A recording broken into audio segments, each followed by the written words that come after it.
So hello guys, today we are going to present two circuits. Okay, first symmetrical semi-converter.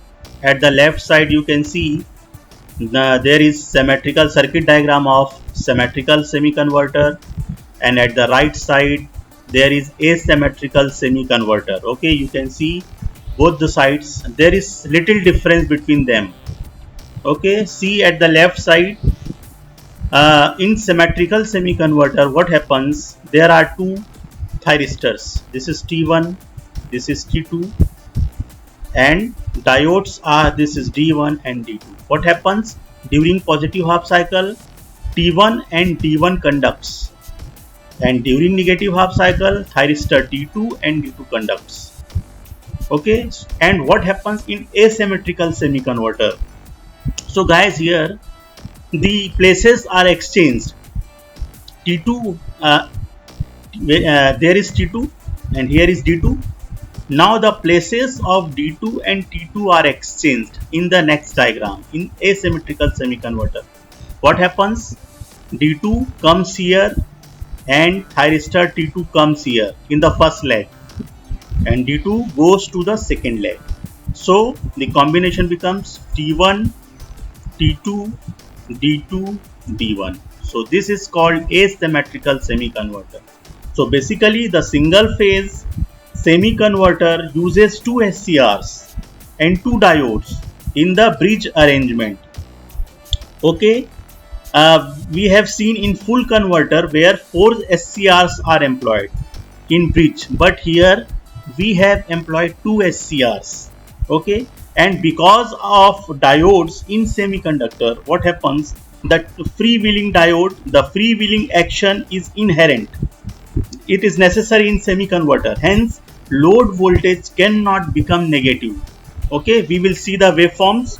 Load voltage cannot become negative. What happens? Thus, both load voltage and load current are only positive, and we have taken here RL load with RL load. So we will see first the semi-converter waveforms with resistive loads. Okay guys, so let's proceed. So here we have a symmetrical type of semi-converter circuit here. Okay, both SCRs are on the upper leg and both diodes are on the lower side of the leg. So now we will see the waveforms. Okay, so directly we will go to run simulation and check what are the waveforms with resistive load. So select first V input,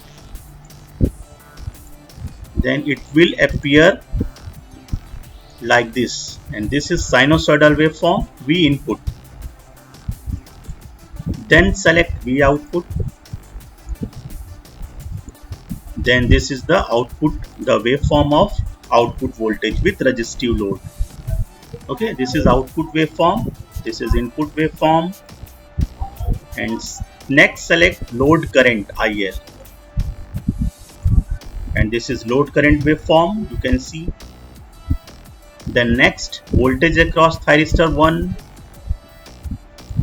So this is voltage across thyristor 1, and second voltage across thyristor 2, and this is the waveform of voltage across thyristor 2. So guys, you can see. So let's put this diagram beside this circuit, then we will see with resistive load. Okay, these are the waveforms, you can see. So with resistive load there is only pure resistive load, okay, at the output. So we have taken the output across resistive load. So this is input waveform, output waveform, load current waveform. Load current means this is IL, current flowing through the load, and thyristor voltage across thyristor 1. This is voltage probe connected across thyristor 1. This is voltage probe connected across thyristor 2. So these are the waveforms we will get when operated as semi-converter, symmetrical semi-converter circuit. Okay guys, next we will see the waveforms with RL load.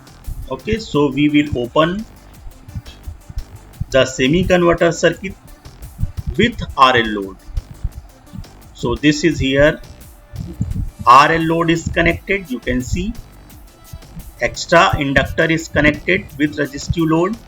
So this is called RL load and circuit is similar. Then we can see the waveforms. Then run simulation. Okay, close this. Previous one, this was previous one. So run simulation again. Then select input voltage like this.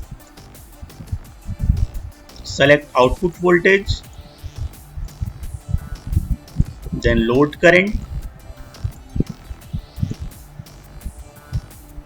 Then voltage across thyristor 1 and voltage across thyristor 2. So guys, these are the waveforms. You can see here the inductance value, this is the load current.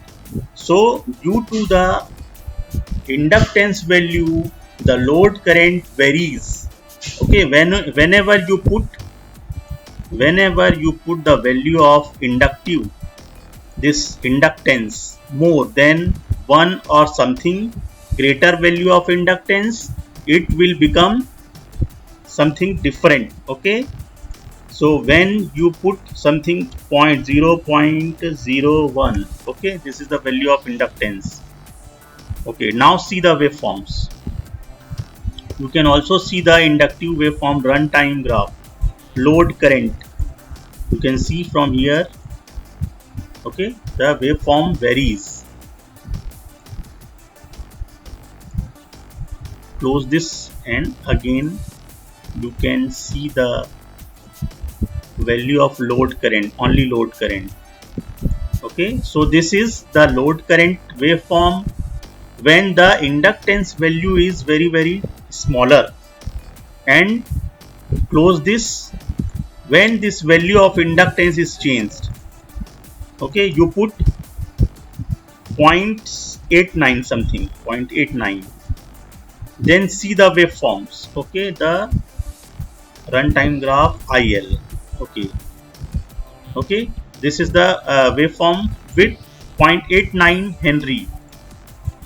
Then change the value from 0.89 Henry to 12 Henry. Okay, then see the waveforms. Runtime graph IL.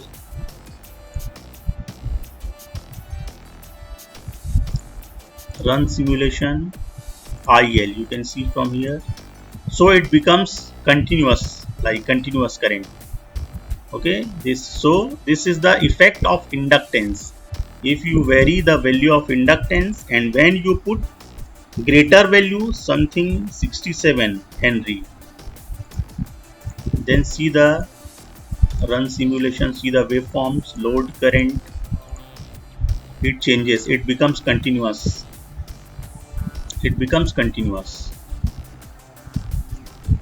Okay guys, so that's it for today.